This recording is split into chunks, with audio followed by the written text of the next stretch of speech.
Enemy কমিউনিটিতে এই একটা ডিবেট বা বিতর্ক মনে হয় 1000 বছর পরেও শেষ হবে না। সোশ্যাল মিডিয়া, ফেসবুক গ্রুপ বা ইউটিউব কমেন্ট সেকশনে গেলেই এই যুদ্ধটা চোখে পড়ে। যদি উচিয়া বংশের গডফাদার মাদারা উচিয়া তার সবচেয়ে শক্তিশালী টেন্টেলস জিনজুরিকি ফর্মে আমাদের 7th হুকাগে নারুতোর আলটিমেট রূপ বেরিয়ান মুডের মুখোমুখি হতো, তাহলে এই ধ্বংসাত্মক লড়াইয়ের শেষ কোথায় গিয়ে থামতো?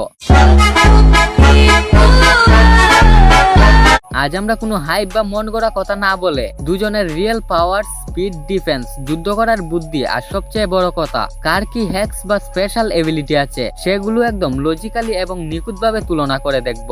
ভিডিওটা একটু স্কিপ না করে শেষ পর্যন্ত দেখো, কারণ এই অ্যানালাইসিসটা দেখার পর তোমাদের চেনা অনেক সমীকরণ উলটপালট হয়ে যেতে পারে। সো ভিডিওটা অনেক বেশি ইন্টারেস্টিং হতে যাচ্ছে, তাই এখনই ভিডিওতে লাইক করে চ্যানেলটি সাবস্ক্রাইব করে দাও। তো স্বাগত জানাই এনিমি আড্ডার আরো একটি এপিসোডে। শুরুতেই কথা বলা যাক মাদারা উচিয়াকে নিয়ে। মাদারা যখন 3-eyed জুবি ফর্মে পৌঁছায়, সে কিন্তু তখন আর সাধারণ মানুষের কাতারে বা সাধারণ কোনো নিনজা ছিল না। সে তখন অলমোস্ট একটা টেল বিস্টের চেয়েও পাওয়ারফুল হয়ে যায়। এই ফর্মে তার কাছে যে পাওয়ারগুলো ছিল তার রীতিমতো মাথা নষ্ট করার মতো। ইনফিনিট রিজেনারেশন ও অমরত্ব। মাদারার এই ফর্মের সবচেয়ে বড় প্লাস পয়েন্ট ছিল তার হিলিং পাওয়ার। মাইট গাই যখন 8 গেটস ওপেন করে তার জীবনের সবচেয়ে ডেডলি অ্যাটাক নাইট গাইট মেরেছিল, তখন মাদারার শরীরের অর্ধেক অংশ পুরো উড়ে গিয়েছিল, কিন্তু মাত্র কয়েক সেকেন্ডের মধ্যে সে আবারও পুরো বডি রিকভার বা পুনর্গঠন করে ফেলেছিল। এর মানে হলো তাকে ফিজিক্যাল ড্যামেজ বা মারপিট করে মেরে ফেলা অসম্ভব বললেই চলে।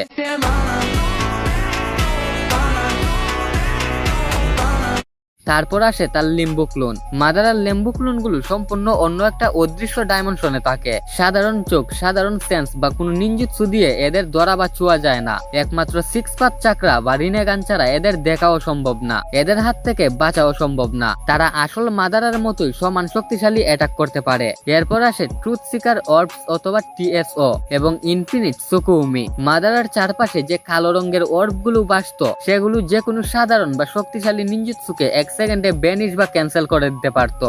এর একটা ছোঁয়া লাগলে যে কোনো নরমাল মানুষের শরীর ছাই হয়ে যেত। আর তার উপর তো ইনফিনিট সুকুউমির মতো পুরো পৃথিবীকে হিপনোটাইজ করার ক্ষমতা তো ছিলই। সহজ কথায় জুবি মাদারা হলো অফুরন্ত চাকরা, অমর শরীর, অসাধারণ লেভেল ডিফেন্স আর রিনেগানের এক মারাত্মক কম্বিনেশন।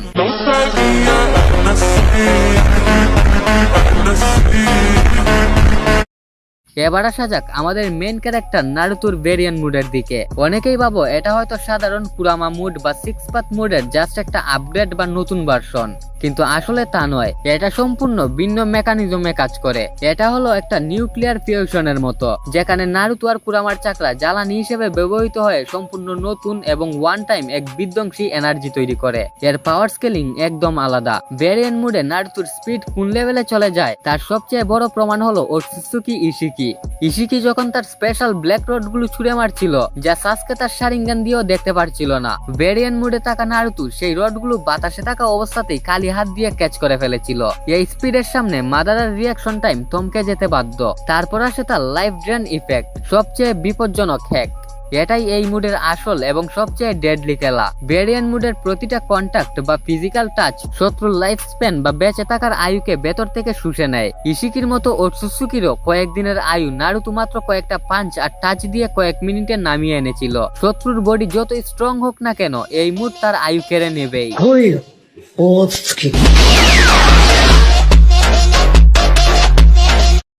তাহলে ভাই এই দুই মনস্টার যদি পিওর ফেস অফে মুখোমুখি হয় তাহলে লড়াইটা আসলে কেমন হবে? লড়াইয়ের একদম শুরু থেকেই নারুতোর স্পিড আর র স্ট্রেংথ হবে মাদারার কল্পনার বাইরে। মাদারা যদি তার লেম্বু ক্লোনস দিয়ে নারুতোকে ঘেরাও করতে যায়, নারুতোর 6 পাত সেন্সিং আর ভেরিয়ান মুডের স্পিডের কারণে সেই ক্লোনগুলো কোনো পাত্তাই পাবে না। মাদারার ট্রুথ সিকার অর্বস নারুতোকে ছোঁয়ার আগেই নারুতো মাদারার গার্ড ভেঙে ভেতরে ঢুকে যাবে। এখানে মাদারা একটা বড় ধাক্কা খাবে। মাদারা ভাববে সে তো অমর, নারুতো তাকে যতই সে তো আবারও হিল করে ফেলবে, যেমনটা সে গাইয়ের সাথে করেছিল। কিন্তু টুইস্টটা এখানেই, নারুতো যখন একের পর এক পাঞ্চ মাদারার গায়ে ল্যান্ড করবে তখন কাজ করবে ভেরিয়ান মুডের লাইফ ড্রেন ইফেক্ট। মাদারার বডি হয়তো বাইরে থেকে রিকভার বা হিল করবে, কিন্তু তার ভেতরের আসল লাইফ ফোর্স বা বাঁচার আয়ু সেকেন্ডের মধ্যে কমতে শুরু করবে। মাদারার অমরত্বকে কাউন্টার করার জন্য এই একটা জিনিসই যথেষ্ট।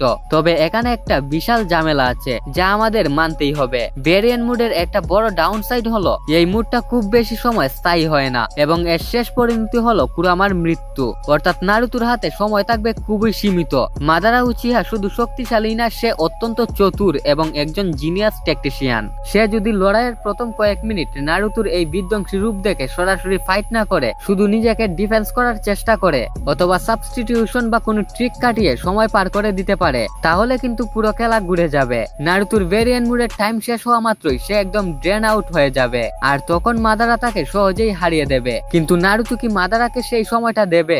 ভেরিয়েন্ট মুডের স্পিড এতটাই ডমিনেটিং যে মাদারাকে কোনো স্ট্র্যাটেজি তৈরি করার বা রিঅ্যাক্ট করার সুযোগই দেবে না নারুতো। মাদারা কিছু বুঝে ওঠার আগেই তার লাইফ ফোর্স শেষ হয়ে যাবে। তাই সব দিক বিবেচনা করে এই ব্যাটেলে যদি কোনো টাইম ওয়েস্ট করার সুযোগ না থাকে, Naruto variant mood is the ultimate winner.